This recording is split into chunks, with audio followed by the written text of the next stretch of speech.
I spend less time in the gym now, but I'm building more muscle, getting stronger, and leaving the injuries and burnouts behind. Turns out, grinding away for hours was never the answer. Back in my 40s, I was brainwashed into thinking that more was better. More sets, more gym days, more grinding. But the truth? More isn't better.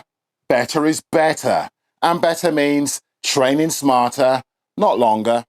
I started hitting the gym when I was 12, and by the time I was 20, I was treating the gym like it was late with the rent, hammering my body without mercy.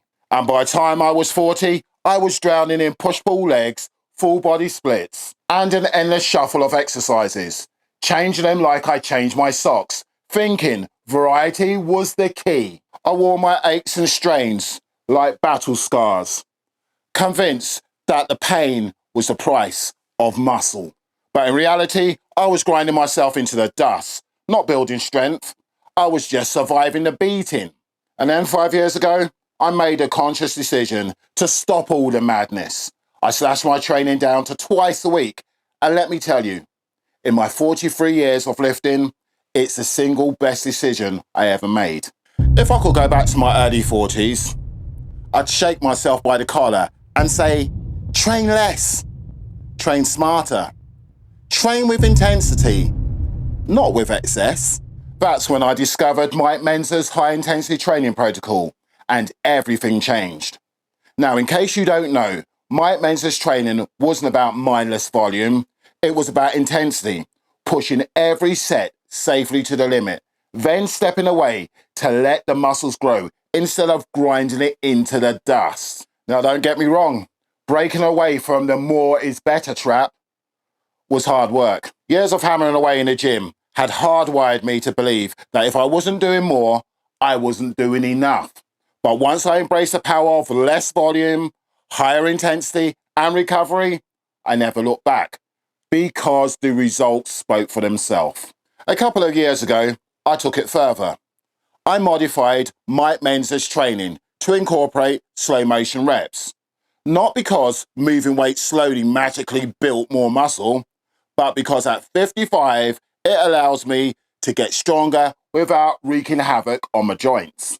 Slower reps kills momentum, forces strict form, deeper muscle activation, and overall better growth without the wear and tear on the joints. Now, in a second, I'm going to break down what I do because trust me, you'll want to hear this. But before I do, stop for a minute and drop in the comments, how many days a week do you train? How many days a week do you devote to recovery? And has your training philosophy changed since you've gotten older? Let's talk. This training protocol is built on 4 brutal truths: high intensity, lower volume, progressive overload, and more rest days. I train twice a week. Every muscle group gets hit once every 8 days. So my workout 1 looks like this. I do lower body, chest and triceps. Workout 2 is shoulders, back and biceps. Now, a full training cycle lasts about 6 weeks with 1 to 2 exercises per muscle group. And here's the kicker. I only spend 5 working minutes per muscle group. I'm in and out of the gym in less than 30 minutes. Too good to be true? No, I call this smart training. Here's how it works. Every session, progressive overload is the mission. I'm not here to go through the motions and lift the same weight like a hamster on a wheel. Nah, I hear too many older heads talking about using moderate intensity, like it's an excuse not to train hard. You see, as human species, we're built to adapt to stress. You get stress, you adapt to it. So if you're not progressing on a weekly basis or quite regularly, you're just pretending to train. And that goes for whether you're 30 or whether you're 50 plus. Now we've got that out of the way, let's talk about execution. You can use a 5 to 10 second cadence. Personally, I like to use a 10-second cadence. That's 10 seconds up, 10 seconds down. That means each rep lasts 20 seconds. Yes, the goal is to hit at least 3 reps or 60 seconds of time under tension until I'm within 1 rep of muscular failure. Once I hit that, then next week I'm upping the weight. And because I'm not here to waste time, when I want to raise the volume just a touch, I use rest pause sets.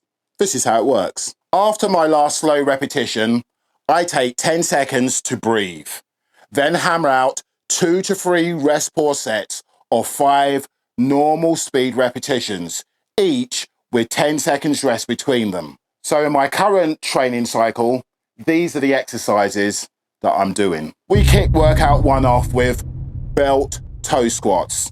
Now, this hits every major lower body muscle in one brutal movement. And then it's on to sissy squats. This is a real test of pure leg strength and guts. For chest, I start with a decline fly for that deep stretch and contraction.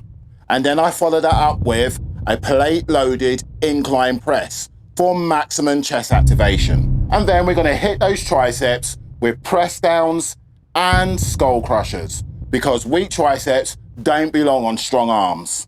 And for workout 2, which is shoulders, back and biceps, we gotta start it off with Supermans for that superhuman rear delt activation. And then we're gonna hit lateral raises. Now I'm hitting the side delts with a variation, precision, and no momentum. Now for this cycle, for back, we're gonna hit a neutral grip plate loaded row. Builds that thickness and that strong back.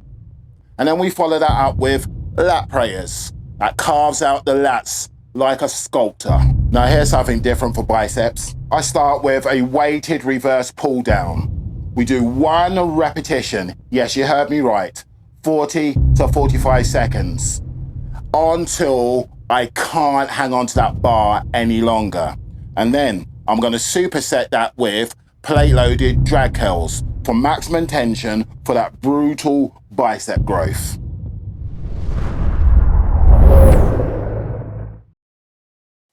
Oh, speaking about recovery, if you're sleeping like garbage and you're eating like a teenager, don't expect results. Sleep and nutrition are non-negotiable.